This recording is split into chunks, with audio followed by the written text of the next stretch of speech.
El día de hoy vamos a ver el tema de demencia.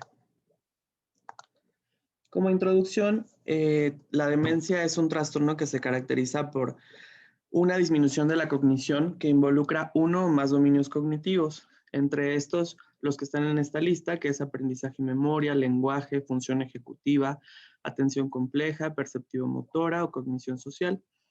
El del lado izquierdo puse algunas definiciones que a lo largo del tiempo han, digamos, de acuerdo al autor o el enfoque el que le dan, como por ejemplo en 1983, Cummings y Benson, síndrome de deterioro intelectual adquirido producido por disfunción cerebral, que afecta al menos una de estas esferas: lenguaje, memoria, aptitudes visoespaciales, personalidad y cognición. Si se fijan, desde ese entonces es muy parecido a lo que, bueno, ahorita está definido como demencia. Y bueno, por ejemplo, si nos vamos a las guías, a la guía de demencias de 1999, es un síndrome clínico plurietiológico que implica deterioro intelectual respecto a un nivel previo, generalmente crónico, pero no necesariamente irreversible ni progresivo. Este deterioro intelectual implica una afectación de las capacidades funcionales del sujeto, suficiente para interferir sus actividades sociolaborales. Si se fijan aquí, viene un poquito más completa la definición. Nos incluye la etiología, que es pues múltiple. Nos habla de que esto tiene que ser irreversible y en algunas ocasiones y progresivo. Y bueno, que nos habla también de que esta patología es suficiente para interferir en las actividades sociolaborales o actividades de la vida diaria.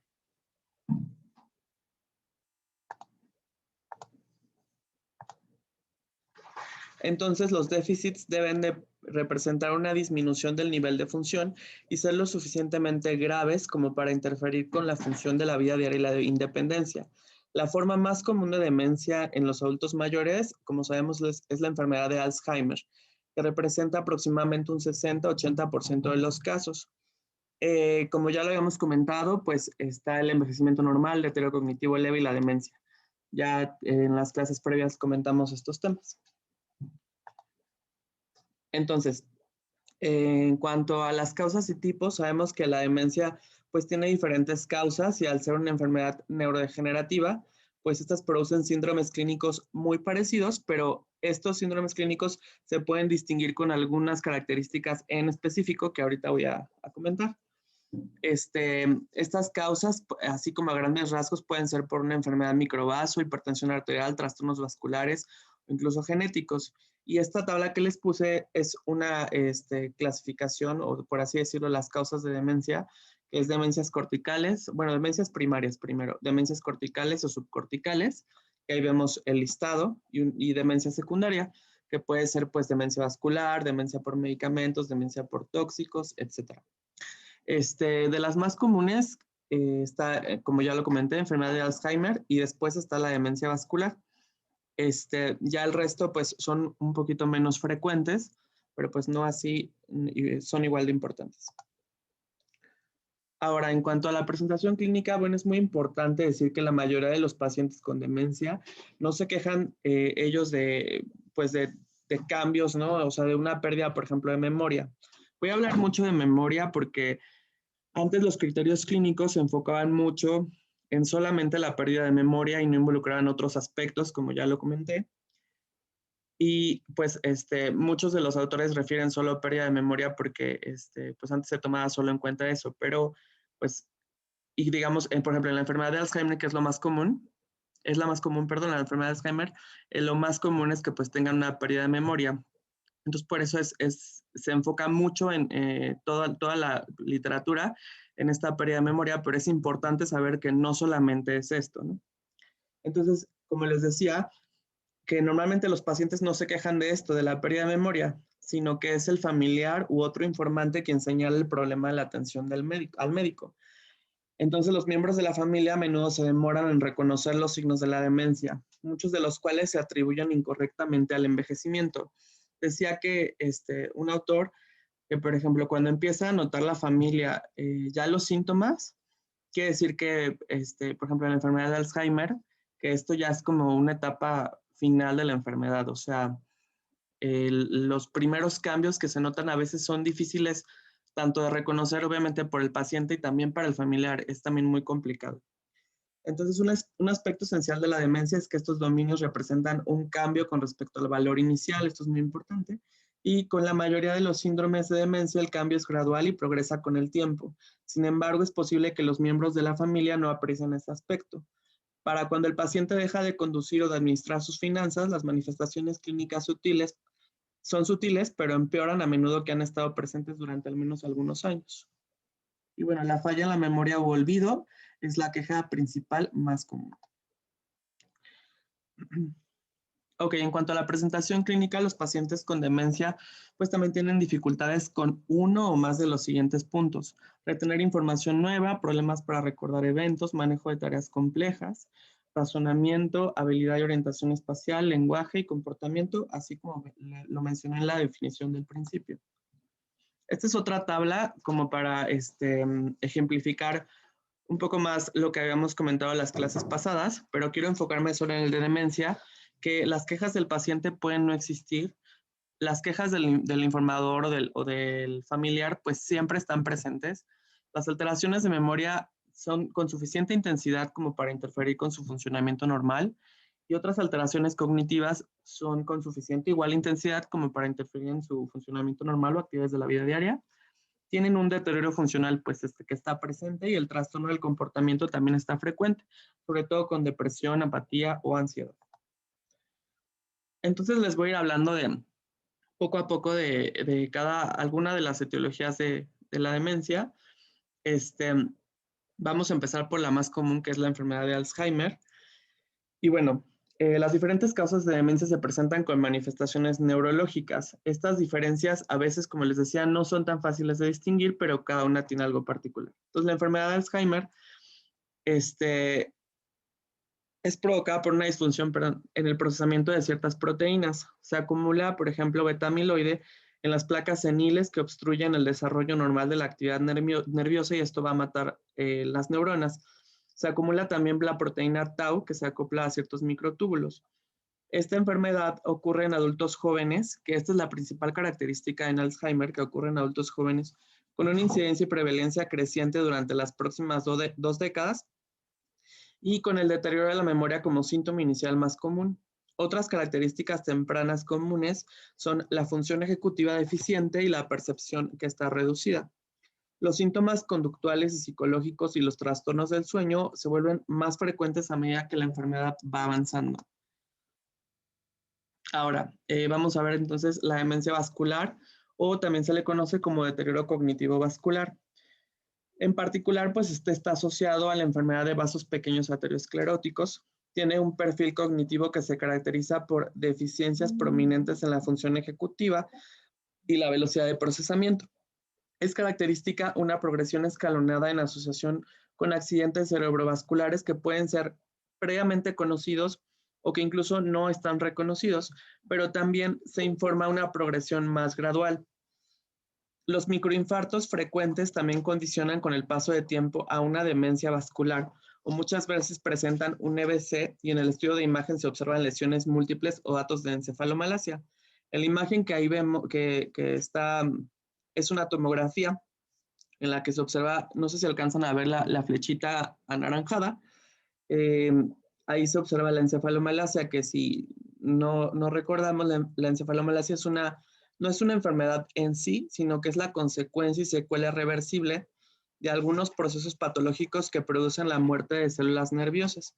Esto pues es fundamentalmente por procesos isquémicos, bueno, provocan la necrosis focal o múltiple del parénquima encefálico. Y esto puede ser por múltiples causas. También, bueno, el estudio de imagen, como lo vamos a ver más adelante, es esencial para el diagnóstico o el manejo de una demencia. Pero bueno, es importante en este tipo de demencia, pues, encontrar este daño vascular que probablemente tenga el paciente y lo podemos observar como encefalomalacia, como unos microinfartos, como un EBC previo, etcétera. Ahora vamos a ver unos tipos de demencia que están asociados asociados al parkinsonismo, que recordemos que esto, el parkinsonismo, pues es el conjunto de estos síntomas que es temblor, bradicinesia, rigidez, inestabilidad postural. Entre ellos está la demencia de cuerpos de Lewy y la demencia por enfermedad de Parkinson. Esta se caracteriza por una disminución, bueno, las dos se caracterizan por una disminución gradual y progresiva de las capacidades cognitivas con parkinsonismo motor y la presencia de trastornos de la conducta del sueño, de movimientos oculares rápidos y alucinaciones visuales, incluso fluctuaciones en el nivel de alerta y disfunción visoespacial prominente. Entonces, en particular, la demencia de la enfermedad de Parkinson surge de 5 a 8 años después del inicio del trastorno del movimiento, el parkinsonismo. Y en la demencia de cuerpos de Lewy se manifiesta el parkinsonismo y el deterioro cognitivo al mismo tiempo. Eso es lo que las diferencia a ambas. En cuanto a la parálisis supranuclear progresiva, esta se puede confundir un poco con la enfermedad de Parkinson, pero se distinguen porque la enfermedad, o sea, la parálisis supranuclear progresiva, progresa más rápido y dice que la clínica, por ejemplo, no sé si recuerdan a un paciente de Parkinson, que normalmente se inclinan hacia adelante. Estos no, estos se paran como más derechos, se inclinan la cabeza hacia atrás y tienden a caerse de espalda. A esto se le llama rigidez axial. Es como algo característico clínicamente de estos pacientes de parálisis supranuclear progresiva. Digo, hago como un poquito más de mención en esta etiología porque es de nosotros gran interés porque pues abarca toda nuestra especialidad. Incluso estos pacientes tienen probablemente o es más común que tengan problemas de disfagia. Y bueno, aparte de esto, las características distintivas es que hay una parálisis vertical de la mirada supranuclear, especialmente una disminución de la mirada hacia abajo, una inestabilidad postural, como ya lo comenté, cambios en el comportamiento que pueden incluir apatía, desinhibición, disforia y ansiedad. Y la atrofia multisistémica, o también como se le conoce atrofia olivopontocerebelosa, también se le conoce como degeneración estratonigreal y el síndrome de Shay-Drager.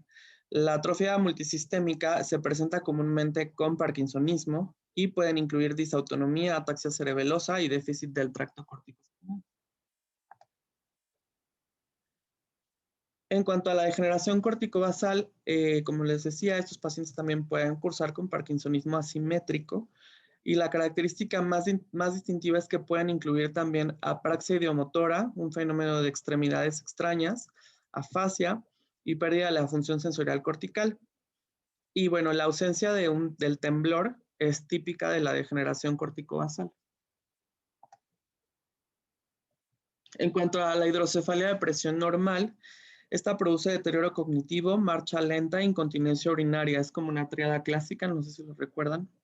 Y bueno, el signo clásico de la marcha de estos pacientes es una marcha magnética, así le llaman, que es una marcha apráxica y de base ancha de sustentación. Y la presión del líquido cefalorraquídeo puede ser normal o puede estar ligeramente elevada y tiene ventrículos encefálicos agrandados. Y la enfermedad de Creutzfeldt-Jakob es una demencia es poco común, pero rápidamente progresiva.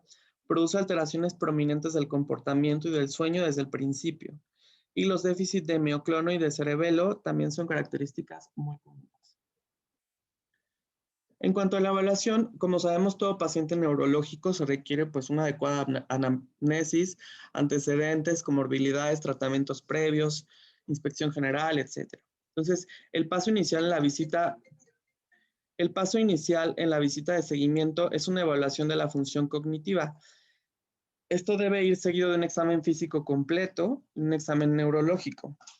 Un familiar o un amigo cercano familiarizado al paciente debe acompañarlo a las visitas para que él diga los síntomas que ha visto y bueno, recordar también lo que se le diga al paciente, ¿no? Todas las instrucciones, etc. Ya la evaluación posterior pues puede incluir estudios de laboratorio o estudios de imagen. Entonces, en el diagnóstico, bueno, esto es lo que les comentaba. Hay criterios diagnósticos de demencia de la IC10 ICD-10. Antes estaba el DSM-4, e incluso hicieron un estudio en el ICD-10 contra la DSM-4 y se vio que el ICD-10 tenía un poquito más de sensibilidad para detectar estas demencias, pero aún así ambas no se veía al 100% que fueran efectivas, por lo que la DSM-5 cambió totalmente como los criterios de demencia y ya no solamente se basó en el deterioro de memoria, sino ya incluye otros aspectos. Entonces, por ejemplo, en la DSM-5 dice evidencia de un declive cognitivo sustancial desde un nivel previo de mayor desempeño en uno o más de los dominios cognitivos referidos. Entonces, esta preocupación del individuo de un tercero informado del facultativo respecto a un declive sustancial en las funciones cognitivas, declive en el desempeño neuropsicológico, y ya después la B dice, los déficits cognitivos son suficientes para intervenir con la independencia. C, los déficits cognitivos no ocurren exclusivamente en el contexto de un delirium. Y D, los déficits cognitivos no son atribuibles de forma primaria a la presencia de otros trastornos mentales. Y es importante también mencionar que el DSM-5 lo llama trastorno neurocognitivo mayor. En realidad, si buscan así DSM-5 demencia, no lo van a encontrar como tal. En el DSM-4 sí, pero actualmente es trastorno neurocognitivo mayor. Y posee 3 estadios, leve, moderado, grave, y esto es de acuerdo a las actividades de la vida diaria. Entonces, para el diagnóstico, pues sabemos que la historia clínica es elemental. Los familiares o alguien que conozca bien al paciente, como ya lo comenté, deben estar disponibles para proporcionar un historial adecuado. Un historial de drogas, por ejemplo, es particularmente importante. Se deben, o toxicomanías, se deben de buscar el uso de fármacos también que deterioran la cognición, por ejemplo, analgésicos, anticolinérgicos, medicamentos psicotrópicos, sedantes, hipnóticos, que sobre todo en pacientes geriátricos es común que puedan provocar delirium. Entonces sí hay que hacer una buena historia clínica y sobre todo indagar en esos antecedentes que serían importantes para hacer un diagnóstico diferencial. También tenemos que tomar en cuenta los antecedentes médicos, psiquiátricos y sociales habituales que también proporcionan información relevante. Los pacientes y los informantes a menudo no están seguros de la aparición de los síntomas, ya que la aparición de la demencia es insidiosa. Entonces, algunas de las preguntas útiles para el paciente y el informante son: ¿cuándo notó por primera vez la pérdida de memoria y cómo ha progresado la pérdida de memoria desde entonces? Entonces, para cuando el paciente deja de conducir o de administrar sus finanzas o la enfermedad a menudo ha estado presente durante algunos años, una evaluación de las actividades de la vida diaria también proporciona evidencia de deterioro, particularmente en el contexto de lo que el paciente había hecho anteriormente, o sea, en su línea de base, por así decirlo. El historial laboral y educativo ayuda a establecer también una línea de base. Su participación actual en el manejo de las finanzas, las actividades comunitarias o sociales. Y bueno, la entrevista clínica también permite al examinador establecer una relación pues adecuada con el paciente y su acompañante. El nivel de comodidad establecido durante la entrevista o durante el interrogatorio puede disminuir la frecuencia y la gravedad de cualquier prueba posterior y la ansiedad por el desempeño que pueda generar una prueba. Entonces, los familiares deben estar presentes tanto como en el examen, como en la primera valoración, como en el seguimiento. Y al explicar los hallazgos, es importante hacer contacto visual, hablar directamente con el paciente y evitar hablar directamente con la familia. Pero siempre pedir a los miembros de la familia, entrecomillados, así por decirlo, escuchen atentamente mientras hablo con el paciente. O decirle por su nombre, ¿no? Escuchen atentamente mientras hablo con Juan. Entonces les permitirá saber que la información pues también es para ellos, este tipo de enunciado. Entonces, las preguntas guiadas por el diagnóstico diferencial también son útiles, como la pérdida de la visión, la función motora, los temblores, la falta de equilibrio, las caídas, la incontinencia urinaria, todos estos detallitos que yo ya comenté previamente que pueden hacer un diagnóstico diferencial pues adecuado. En cuanto a las pruebas cognitivas, los pacientes con problemas pues, cognitivos deben someterse a un examen cuidadoso del estado mental. Las evaluaciones cognitivas y del comportamiento están diseñadas para distinguir el desempeño normal y anormal que surge pues, en distintas condiciones. Se puede dividir en 3 niveles y bueno, está el mini examen del estado mental, que es un examen extendido del estado mental y pruebas neuropsicológicas formales. El alcance de la evaluación debe guiarse por las quejas presentadas por el paciente o por el miembro de la familia. Está también la evaluación cognitiva de Montreal, o el MoCA, y otras pruebas breves de detección de la demencia. Se ha visto que estas pruebas, incluso combinadas, llegan a alcanzar una sensibilidad del 75 al 92% para el diagnóstico de una demencia y una especificidad del 81 al 91%. Entonces, en realidad es una muy buena sensibilidad y especificidad para una prueba. Estas pruebas pues evalúan una amplia gama de dominios cognitivos, pero mencionaban que pues no se incluye nunca una evaluación del estado de ánimo, o se incluye muy poco o no de manera con tanto peso, o el contenido del pensamiento, que esas evaluaciones se recomienda que sí se hagan o se analicen por separado. Y una evaluación amplia del estado mental es importante en el contenido porque puede tener un fuerte impacto en la función cognitiva. Entonces hay que evaluarlo para saber qué tanto está involucrando en el problema de demencia per se.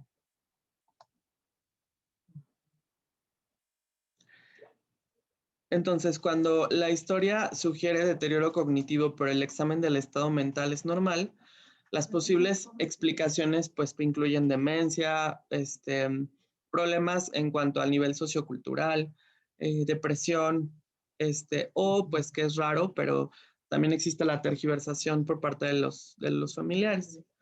Entonces, por el contrario, cuando el examen del estado mental sugiere deterioro cognitivo, pero la familia y el paciente niegan cualquier problema, pues las posibles explicaciones incluyen un estado de confusión agudo, también problemas en el nivel socioeconómico, un reconocimiento inadecuado por parte de la familia, porque como les comentaba, pues es complicado para algunos, incluso hasta vergonzoso, ¿no? O sea, abordar el tema de que su familiar o ellos mismos tienen demencia. La evaluación neuropsicológica puede ser útil en situaciones difíciles. Esto se sugiere que sean repetidas a lo largo del tiempo, incluso 9, o sea, digamos, el resto de que nosotros tenemos contacto con ese paciente, pues sí tenemos que hacer una evaluación cada que lo vemos al paciente. Es importante como hacerle pruebas de forma repetida para ver la evolución. En cuanto al examen físico, pues es un examen físico general completo para descartar una presentación atípica de la enfermedad, y esta debe de combinarse con un examen neurológico completo. Este examen neurológico debe enfocarse en déficits neurológicos focales, como pueden ser accidentes cerebrovasculares previos, parkinsonismo, como lo mencioné, anomalías o lentecimiento de la marcha, movimientos oculares. Y bueno, en pacientes, por ejemplo, con Alzheimer, generalmente que no presentan déficit motores o sensoriales al momento de la presentación, pero poco a poco pueden ir deteriorándose un poco más. La Academia Americana de Neurología recomienda siempre a todos los pacientes con demencia la detección de deficiencia de vitamina B12 y detectar, hacerles un perfil tiroideo para detectar si tienen hipotiroidismo. Los datos limitados sugieren que el tratamiento de las deficiencias puede mejorar incluso la cognición. Y en cuanto a una estudio de imagen, pues se recomienda ya sea una tomografía computada de cráneo sin contraste o una resonancia magnética, que es lo que siempre le tenemos que mandar a nuestros pacientes. Digo, no nos va a dar nos puede dar mucha información, es algo extra junto con todo lo que ya les he comentado de la historia clínica, la exploración física, etc. Entonces, en cuanto a los estudios de imagen, podemos ver los siguientes hallazgos: atrofia cerebral, ventriculomegalia, enfermedad cerebrovascular isquémica o microhemorragias. Por ejemplo, en atrofia cerebral es común en pacientes con demencia neurodegenerativa, pero también en el envejecimiento normal lo podemos encontrar. La atrofia puede ser generalizada o localizada regionalmente. Se manifiesta por ensanchamiento de los surcos, estrechamiento de las circunvoluciones, disminución del grosor de la sustancia gris, disminución del volumen de la sustancia blanca y agrandamiento de los ventrículos cerebrales y los espacios subaracnoideos. Entonces, este es uno de los hallazgos que se puede encontrar. También tenemos la ventriculomegalia, que es el engrandamiento ventricular que puede ocurrir con asociación con atrofia cortical y sin evidencia de obstrucción. Esto a menudo se denomina hidrocefalia ex vacuo y tanto como en la TAC como en la resonancia magnética pueden documentar fácilmente un agrandamiento ventricular, pero es algo más difícil de explicar si el agrandamiento se explica o es desproporcionado con respecto al grado de atrofia cerebral. La enfermedad cerebrovascular isquémica, que pues ya hemos visto varios, y unas microhemorragias. Ahí en las flechitas se están señalando las microhemorragias. Se pueden observar como anomalías vasculares, angiopatía amiloide cerebral o microangiopatía hipertensiva. Las microhemorragias se detectan mejor mediante secuencias de pulsos de resonancia magnética y con imágenes ponderadas por susceptibilidad y mayor sensibilidad.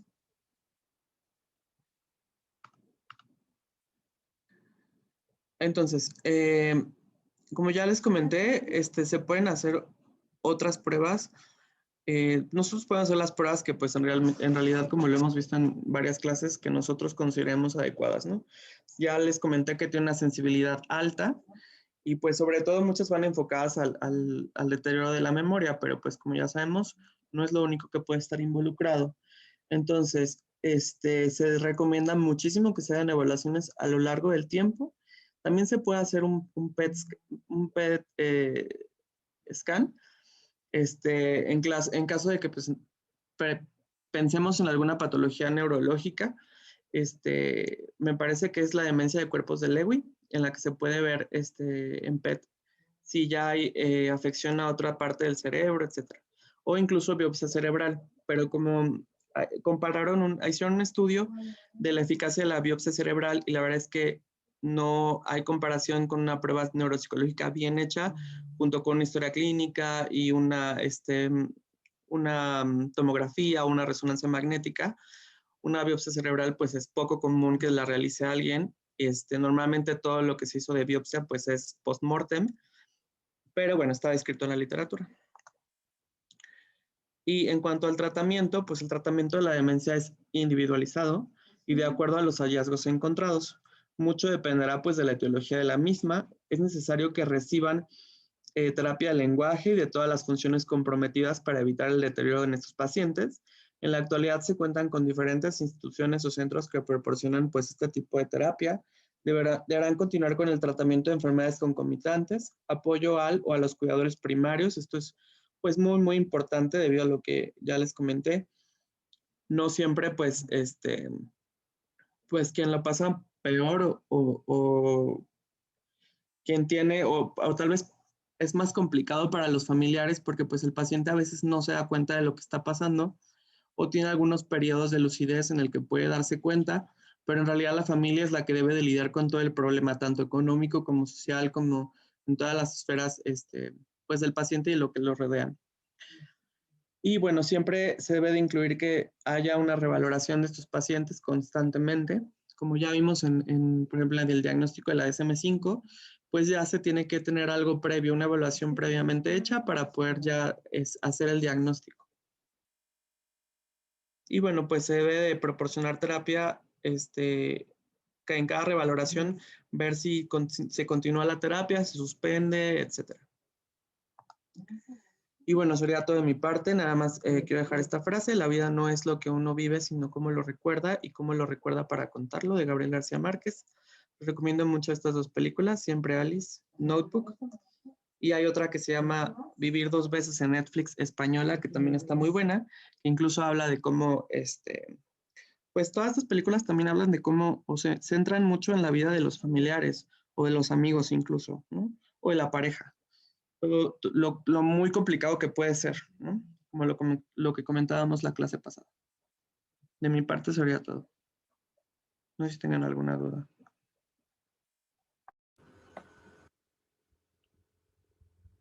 ¿Alguna duda?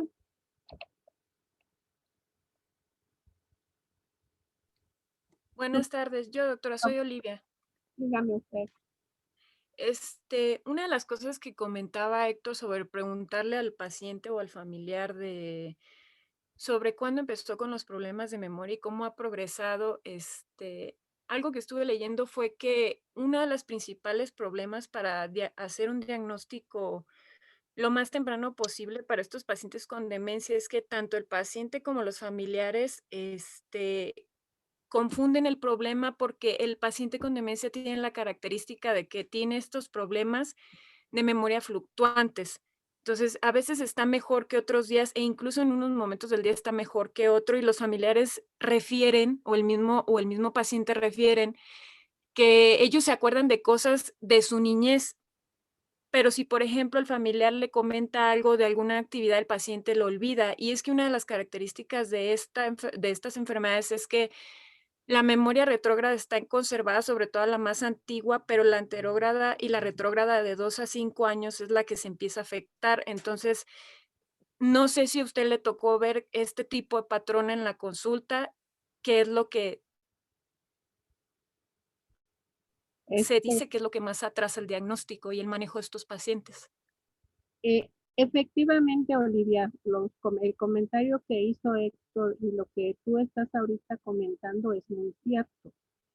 A muchos familiares les cuesta muchísimo trabajo entender y más aún aceptar que el familiar tiene una enfermedad de este tipo. A mí me tocó ver, así como varios pacientes que enviaba el doctor Martínez, con este diagnóstico. Y de primera instancia nunca lo pude averiguar al 100%. Ya después de que yo terminaba de evaluarlos y les decía, es que su familiar tiene esta demencia. Y me decían, pero es que eso nunca antes me lo habían dicho. Entonces yo revisaba las notas del doctor Martínez, por ejemplo, y ahí se hacía mención que se le había explicado lo que se requería, las posibilidades de mejoría, o sea, varias cosas. Y entonces a los pacientes les cuesta, digo, al familiar le cuesta muchísimo trabajo aceptar y entender, pero siempre sí es necesario, pues, incidir mucho en esta parte, pues, porque de ellos dependerá al 100%, pues, todo lo que pueda sucederle a ese paciente. Es verdad que nosotros allí en el instituto eh, se mandan algunos y luego pues muchas de las veces no hay los avances esperados, pero cuando menos se intentó algo. En la actualidad hay pues diversos lugares, claro que esto es de manera particular, a donde les dan algún tipo de terapia. Más aún, el año pasado, como en octubre, que vi a alguna pacientita, le estaban dando justo terapia por este medio, o sea, por plataforma Zoom, de una asociación que ve pacientes con demencia. Entonces, el familiar, la hija de esta señora decía que, bueno, estaba muy contenta, pues porque le había ido muy bien y obviamente la señora estaba fascinada, pues porque era de una forma diferente al estar enfrente de una computadora, etc., etc. Entonces, sí es necesario siempre que continúe con el apoyo por el tiempo que se requiera, porque es un hecho que cuando este tipo de apoyos se les quita, pues hay un detrimento muy importante y verdaderamente es muy difícil y muy complicado el manejo de estos pacientes ya en etapas así como avanzadas, pues porque hay que andarlos prácticamente cuidando, o sea, son capaces de hacer como muchas cosas no congruentes con la edad ni con el entorno en el que se encuentra. Y en verdad que sí se requieren, la clase pasada creo que Luis Fernando preguntaba del apoyo a los cuidadores, pues sí, sí es así como muy necesario y muy importante, pues porque el pronóstico de estos pacientes es muy, pero muy reservado.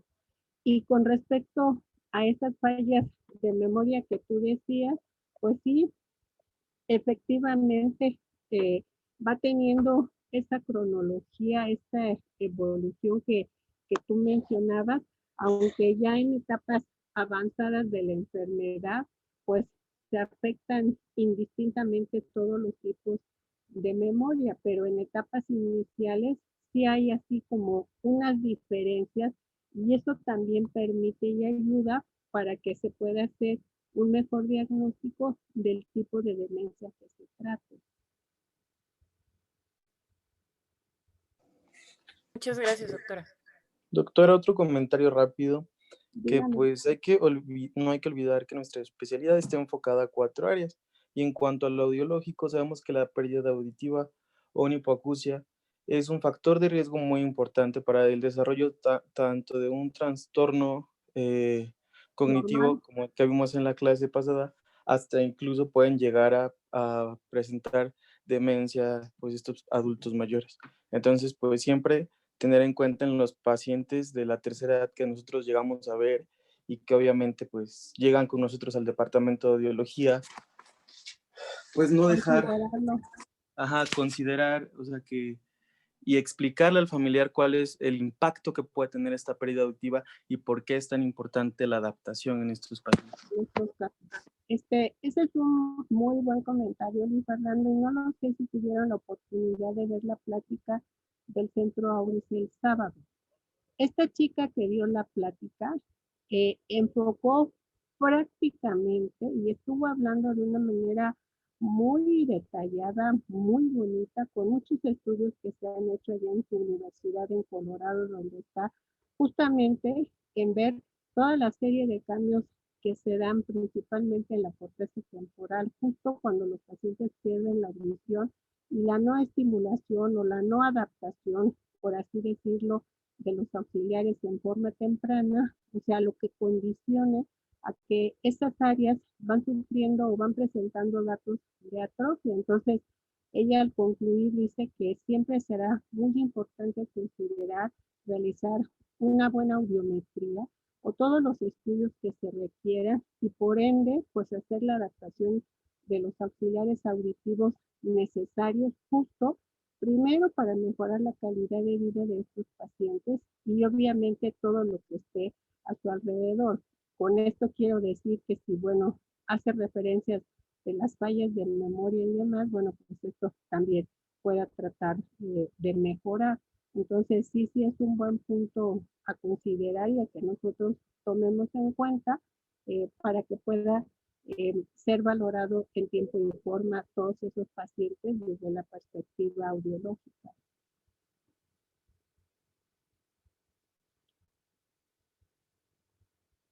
¿Alguna otra pregunta? ¿Les queda claro que les puso Héctor un cuadro ahí a donde decía envejecimiento normal, deterioro cognitivo y demencia? Yo creo que sus compañeros que dieron estas clases, o sea, hicieron unos buenos resúmenes que les va a ayudar mucho como para poder tratar de diferenciar y que obviamente quizás no nos lleguen de primera instancia todos estos pacientes a nosotros, pero sí los canalizan de otros servicios, por ejemplo, de audiología o de toneurología, o los envían del servicio de neurología. Por ejemplo, los de Parkinson, pues bueno, hay veces que de foniatría también nos mandan a esos pacientes, pero pues siempre es importante considerar a ese respecto. Es bien cierto que nosotros seremos así como la primera instancia como para poder hacer una buena anamnesis y que obviamente tengamos una idea de un diagnóstico prefuncional y que este se corrobore con las pruebas que se requieren. Y yo el Minimental prácticamente yo no lo uso, pero por ejemplo está esa prueba MOCA o también yo bajé otra muy parecida, una que realizaron en el Hospital de Veteranos de Boston. Es muy parecida al de la MOCA. Esas son muy sencillas, muy rápidas y que cuando a uno le queda la duda, pues sí tiene uno la obligación de buscar alguna otra alternativa para poder confirmarlo. Pero esta prueba siempre es así como muy específica y nos ayuda muchísimo y sobre todo que nos da un cierto puntaje y si ustedes analizan, no tienen preguntas difíciles. No se considera la cuestión de la escolaridad porque el tipo de preguntas son muy fáciles, o sea, nada complicadas, que prácticamente, a pesar de que el paciente tenga una escolaridad muy disminuida o en un momento dado sea analfabeta, es posible que la puedan contestar, a excepción de cuando tienen que escribir o leer algo. Pero siempre será importante que nosotros busquemos la alternativa y que podamos dar ese diagnóstico lo más certero posible, el poder apoyarnos de algún estudio de imagen principalmente.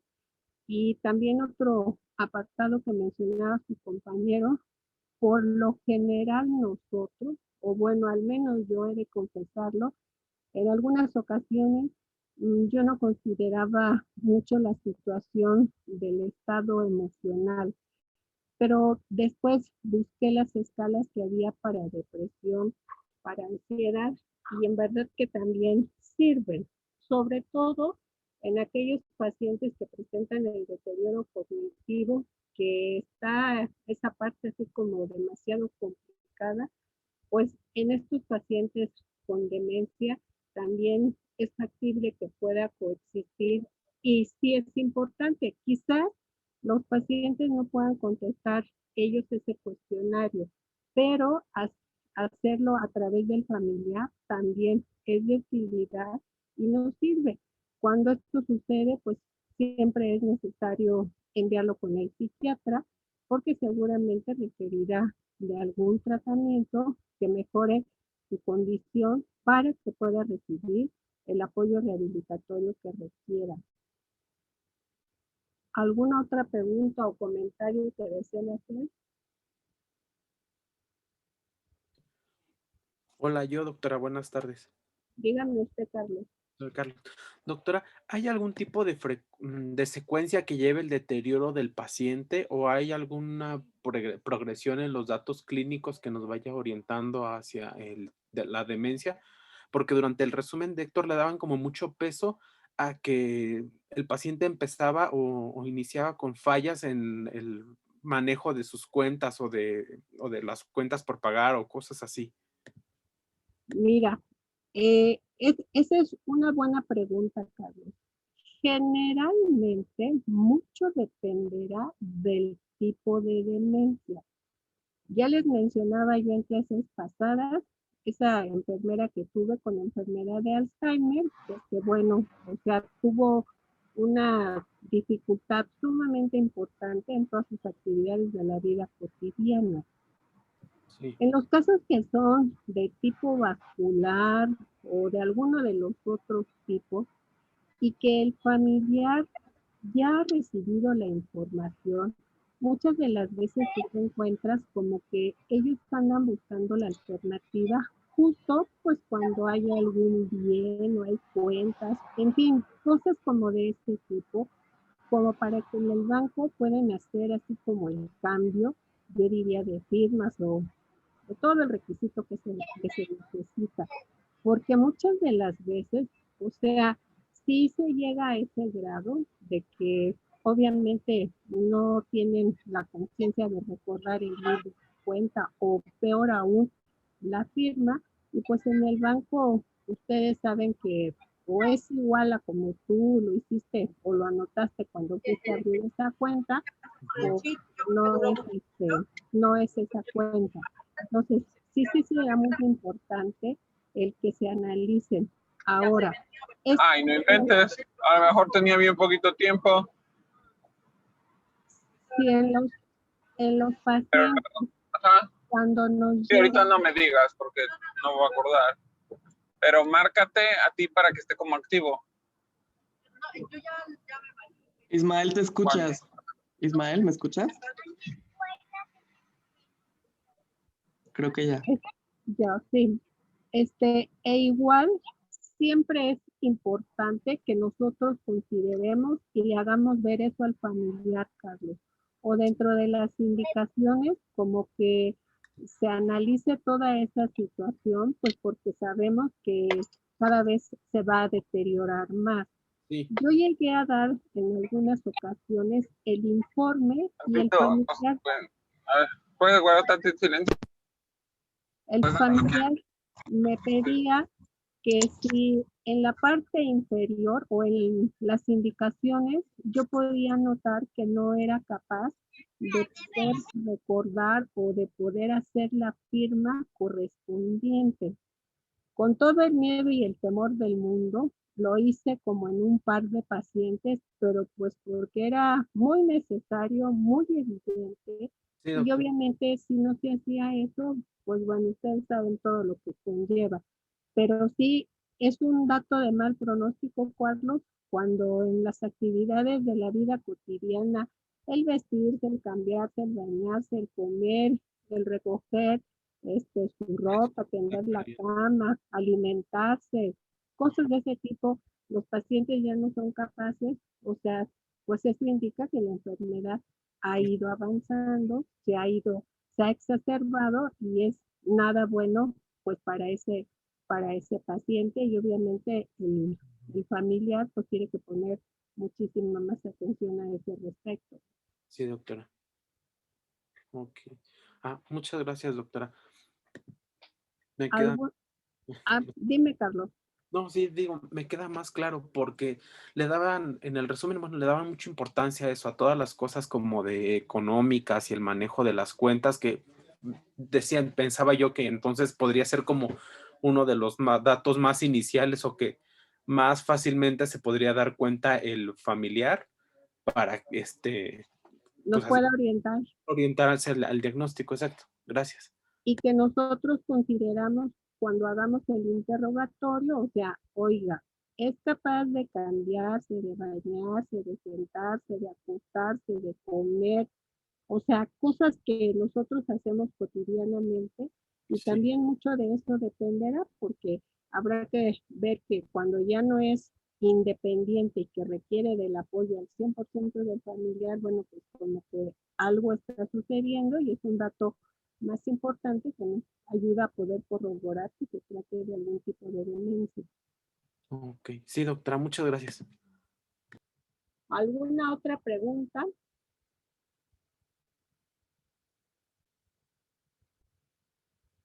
Héctor, ¿cómo dijiste que se llama la segunda película de Netflix? Se llama Vivir dos veces. Es española. Muy bien, muchas gracias. No, ¿de qué, doctora?